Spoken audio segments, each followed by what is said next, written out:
Hey, welcome to The Explainer. So today, we're going to jump back in time to an 18th century showdown that totally shook up medicine. It all boils down to one massive question. What does it actually mean to be cured? All right, so let's get right into it. Think about this. You've got a killer headache, you pop a pill, and poof, the pain's gone. But are you really better, or did you just hit the mute button on your body's alarm system? It seems like a simple question, right? But the answer, well, that's where things get really interesting, and it gets to the very core of what healing is all about. So this was the shot fired by a guy named Christoph Wilhelm Hufeland. Now, he was a big deal, a really prominent doctor back then, and he was aiming this criticism directly at a brand new, kind of radical system of medicine called homeopathy. And this one sentence, wow, it basically kicked off one of the biggest arguments in the history of medicine. Now, this critique, it really cornered the founder of homeopathy, a man named Samuel Hahnemann. It forced him to think, okay, I can't just brush this off. He had to go all the way back to square one and completely rethink what a disease is in the first place. You know, to answer the question, he had to change the entire definition of the problem. Okay, so before we can really get our heads around Hahnemann's wild, game-changing answer, we've got to understand what he was running from. We need to take a quick trip back in time and see just how chaotic and, honestly, how brutal the world of medicine was in the 18th century. I mean, look at this. The medical field back then was, well, it was a mess, a total mess. You had all these competing theories, none of them proven. And the treatments? They were often just plain awful. We're talking about bloodletting, making people vomit or purge with harsh chemicals. They even had these shotgun prescriptions, where they just throw a bunch of random drugs together and hope for the best. It was, quite literally, dangerous guesswork. And for Hahnemann, this wasn't some academic debate. This was personal. It was a full-blown crisis of conscience. He looked at what he was doing and thought, I might be hurting more people than I'm helping. And get this, he felt so strongly about it that he actually quit his medical practice. He just walked away to go search for a better, safer, and more reliable way to actually heal people. So, this search he went on, it took him in a completely different direction. He stopped looking for a physical cause, like a broken part or some kind of bad fluid you could drain out of the body. Instead, he came up with this radical new idea, a concept that was completely invisible, but he believed it was at the very heart of both health and sickness. He called it the vital force, and the idea was this. A living person isn't just a machine made of gears and levers or, tissues and chemicals. We're animated.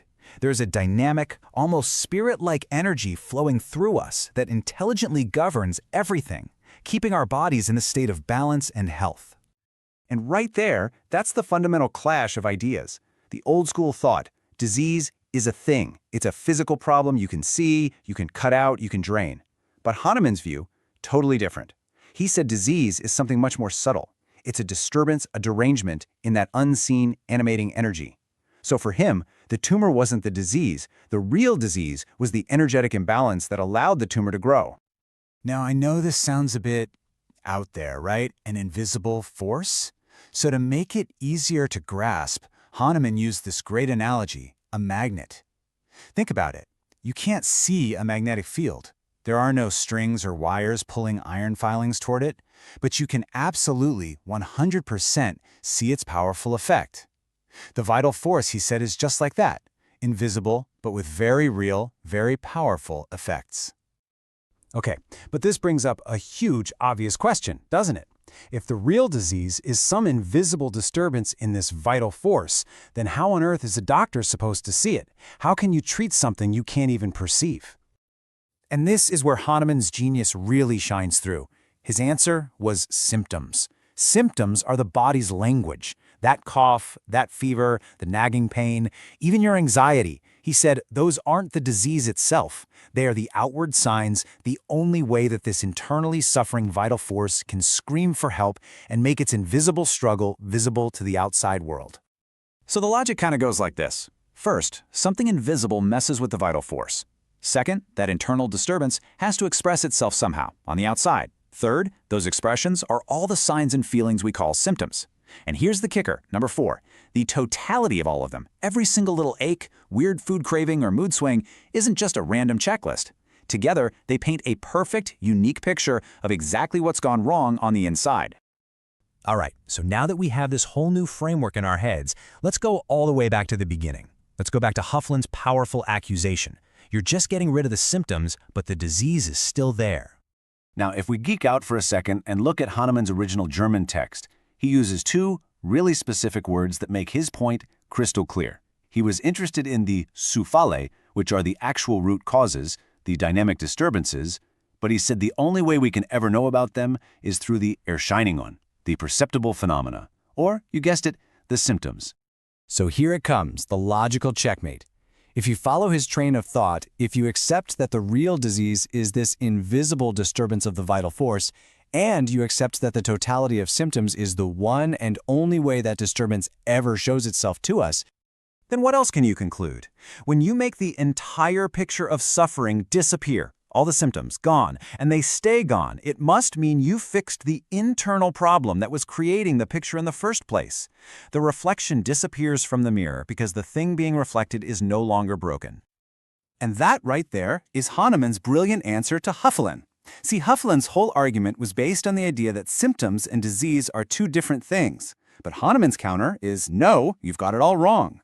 In his worldview, they're two sides of the very same coin. The complete set of symptoms is the disease, just in a form that we can actually see and feel. You can't have one without the other. So what does this all mean? Well, the implications are absolutely huge. This isn't just about winning a debate. This idea fundamentally flips the entire practice of medicine on its head. What it means is that a doctor's focus shifts completely. Their job is no longer to just treat arthritis or asthma, these abstract labels we get from a textbook. No. Their job is to treat the unique, incredibly individual way that this person, right here, is suffering. It's about their whole story as told by their complete collection of symptoms. And this all leads to that very famous principle you hear all the time. It's really the ultimate takeaway from this whole debate. It's about shifting your gaze away from a diagnosis on a piece of paper and instead looking at the living, breathing human being sitting right in front of you who is asking for help. So, that leaves us with a pretty big question to chew on, doesn't it? In our own lives, what do we think a disease really is? Is it the name a doctor gives it? Or is it the unique way that we as individuals actually experience it? It's a question from centuries ago, but man, it is still so relevant to how we think about what it truly means to be sick and what it truly means to be well.